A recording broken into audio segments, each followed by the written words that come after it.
Welcome back. All right, so we're going to talk about the New York Rangers today. It's not the video that Ranger fans would have wanted at the end of the playoffs. You wanted that Stanley Cup winning video, but in this case, it is a New York Rangers team that falls short in the conference final for the second time in 3 years. Now, the good news is this team is close. The bad news is this team is close. In that trying to get over the hump and figure out exactly what you need in order to win, that gets tougher, right? Florida plays a style of hockey that relies on the counterattack, that relies on, that blanketing defense, great special teams and all that. The New York Rangers, a team that was excellent on the power play, and then Florida shut that down, and the Rangers are out. And so the Rangers are going to have to figure out how to improve their 5-on-5 play going into next season, and who should stay and who should go. And it's not an easy discussion to have, because you get into not wanting to throw out the baby with the bathwater, right? So 2021-2022, the Rangers returned to the playoffs after a retooling period, right? And they changed out their management. Chris Drury comes in as GM on May 5th of 2021. In that first year under Chris Drury, things go really well. 52-24-6 record, 110 points, only 4 less than this season. They lost in the conference final against Tampa Bay in 6. And Igor Shesterkin's legend is born there. Really and truly had a fantastic season and showed in the playoffs he can be that key guy. Last year, 47-22-13 record for 107 points.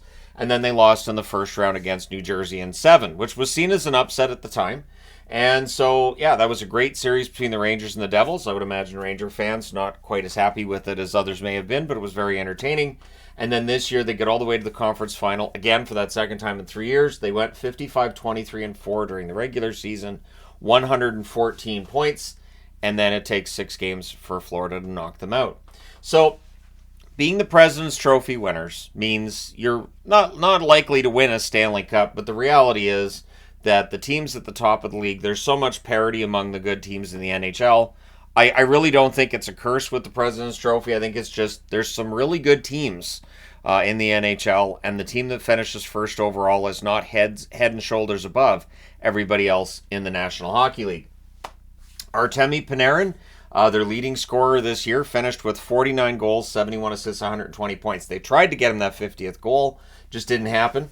But this year in the playoffs, if you look at the numbers, 5 goals, 10 assists, 15 points in 16 games.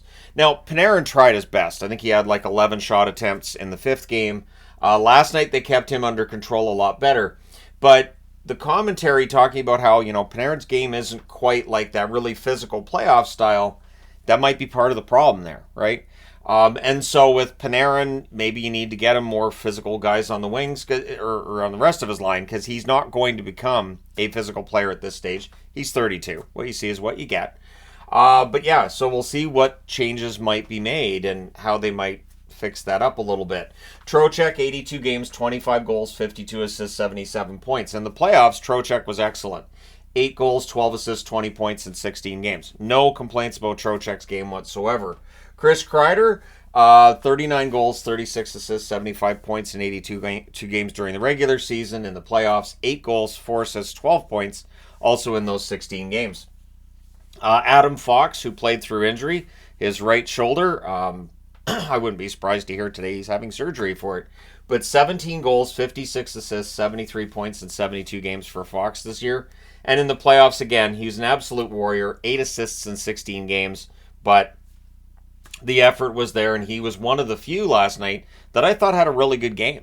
And again, the fact that he's fighting through pain and that injury, just a fantastic, inspirational player. Zibanejad, 26 goals, 46 assists, 72 points in 81 games. Zibanejad, during the playoffs, all around it, couldn't find the net often enough, though. 3 goals, 13 assists for 16 points in 16 games.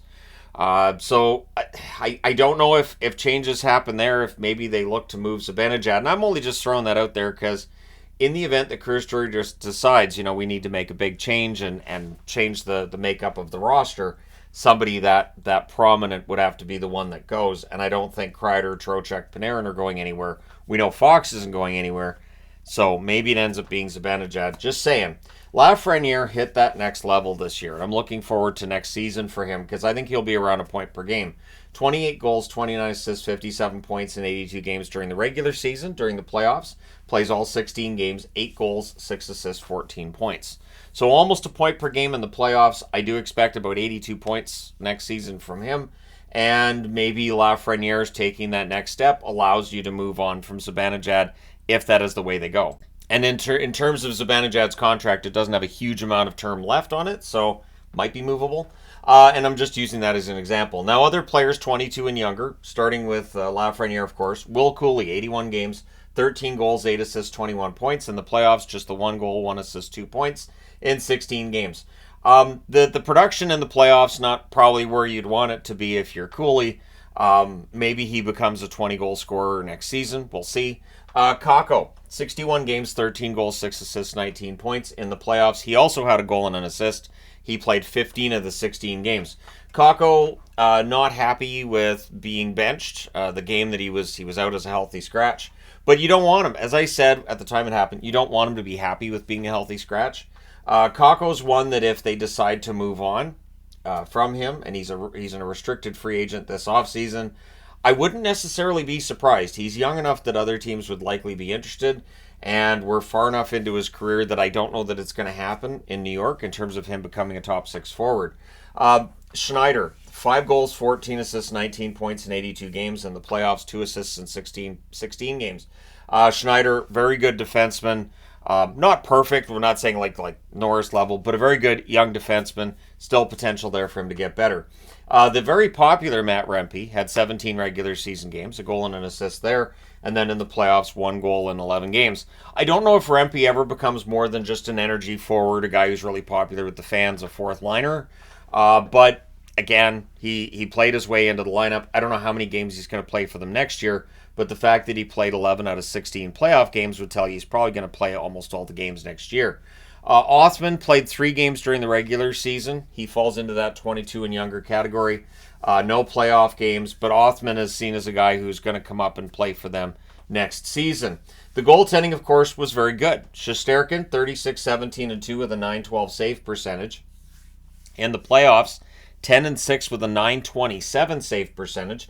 And Jonathan Quick, who decided to stick around for next year as well, 18-6-2 record with a .911 save percentage. He did not make an appearance in the playoffs.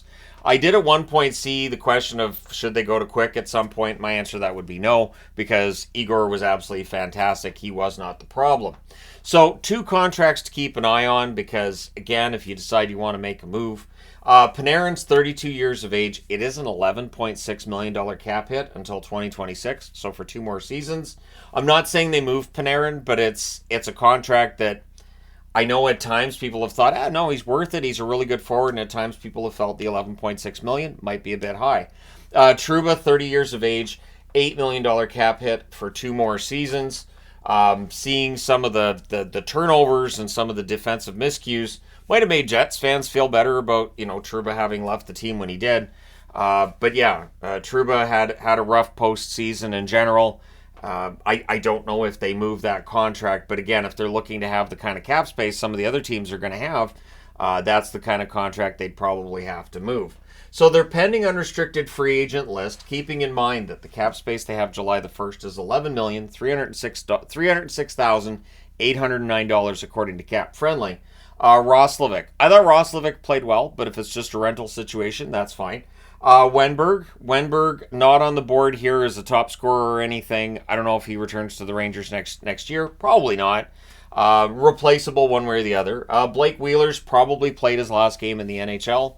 He'll probably, if he hasn't already, may have announced it this morning because I'm talking about it in a video here. But Wheeler may very well be done with his career. Gustafsson, I thought, was good at times for the Rangers. He had his struggles too. But again, against Florida, it felt like most of the defense was struggling. Minus Adam Fox, who was injured. Rue Edel was brought in, but I don't think he comes back next year. Their pending restricted free agents are Kakko, as previously mentioned. Ryan Lindgren. Lindgren is worthy of a raise. He is worthy of some money. Plays through a lot of injuries. And Schneider, as previously mentioned, good young defenseman. They're probably going to want to lock him up long term. And it gets difficult when you've only got $11.3 million in cap space. And this does include the increase in the salary cap we're supposed to see on July the 1st. Next year, just as a heads up, both Shesterkin and Quick are UFAs. Of course, for Quick, if he wants to come back for one more year, there you go. Probably a 1 year deal. But Shesterkin's going to get a raise and probably end up looking for roughly the same amount, I would say, as what Vasilevsky gets. Maybe a contract in the range of what Hellebuck gets. And he's absolutely 100% right to ask for that kind of money because Igor gets the Rangers here. They rely on Igor a lot. This is one of those times where people will say, well, they only got where they got because of their goaltender. And then you point out, yes, but that's still a member of the team. He is still part of that team. So the team still has earned that because the goaltender is part of said team. Now, draft picks, they have their own first-round draft picks from 2024 to 2026. However, they don't have a second-round draft pick between 2024 and 2026. They don't have a third-round pick in 2024 or 2025. They don't have a fourth-round pick in 2025 or 2026. So a lot of draft picks have gone out the door, and this is a team that's in win-now mode. Clearly, they went through the retool. Now they're in win-now mode. And so it'll be interesting to see if they're still in that win-now mode. No reason to think they won't be. What moves get made over the summer because you're looking to get over the top. You don't have to add players and try to become the Florida Panthers. You're not trying to copy that way. But I do think they need to find a couple of physical guys. A little bit more physicality. Make teams really pay the price. And Rempe again, that's where people say, well, play Rempe more. But the offense isn't there with Rempe, and you want somebody who can play really well. I know people don't like Sam Bennett, and I get why. Bruins fan and all that. But Sam Bennett, I've said for years, about his playoff game and how good his playoff game is, dating back to when he was in Calgary. That's the kind of player that teams need. And I know people don't like some of the stuff around Bennett, but he is a big part of the reason why Florida is where they're at right now. So on the way, they do have some good prospects coming up. Gabe Perreault is the one that people are kind of excited about around the Rangers. He might bring something into their lineup in terms of that skill. Brett Berard and Adam Sikora are also seen as guys on the way who could very well break into this roster. And maybe you let some depth guys go to let some of the young guys get into the mix of things. But for the New York Rangers, you want to win a Stanley Cup, and that usually does not entail putting a lot of rookies in the lineup. It usually entails bringing in some veterans, probably on cheap contracts, because again, that cap space is going to get eaten up quickly between Lindgren and Schneider. Even if let's say they both get $3 million a year, and I know that's low. You only have $5 million then to replace everybody else. So that's even if they give team-friendly deals, it's still going to be pretty tough for them. And that's why I mentioned just a couple of high-priced contracts they have that maybe you end up looking to shop around. Because one thing with Panarin, excellent player, very, very good player, but can he get it done at playoff time? And with these playoffs, 5 goals in 16 games, it's tough. And as I said, in Game 5, he played really well. He had a lot of shots, couldn't hit the net often enough, and Bobrovsky stoned him other times.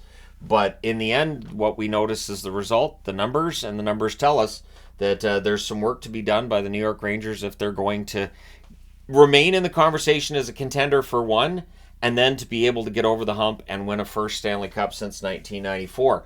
I had picked them in my bracket. I honestly thought the Rangers had a really good shot this year. And I do think they'll be one of the teams to watch for next year. Because keep in mind that the Florida Panthers, who are in the final and could very well win a Stanley Cup, they won the President's Trophy in 2022. There is a correlation, and it's a weird correlation, that teams that win the President's Trophy very often will win the Stanley Cup after. But the reality is that if you win a President's Trophy, you got a pretty good team, so it makes sense that they would then win a Stanley Cup later without needing any major alterations. So if you're a Rangers fan, which players do you think, you know what, they should go, they should be gone? Which ones do you think should stick around? One that I didn't put on the board, I believe Keandre Miller is a restricted free agent next summer, so he's going to be looking for an extension, probably a pretty decent deal there. Guys start getting paid, and the more successful your team is, the more money those players are going to likely want in return. So let me know your thoughts. What would you change if you're in charge of the Rangers for a day? Who would you bring in? Who would you send out? What would you ask for if you put Trouba on the market? What would you ask for if you put Zibanejad on the market? Sure, let's go crazy with it. Let me know your thoughts. Hit like and subscribe if you haven't done so already. Thank you guys so much for all your support. I will talk to you again soon.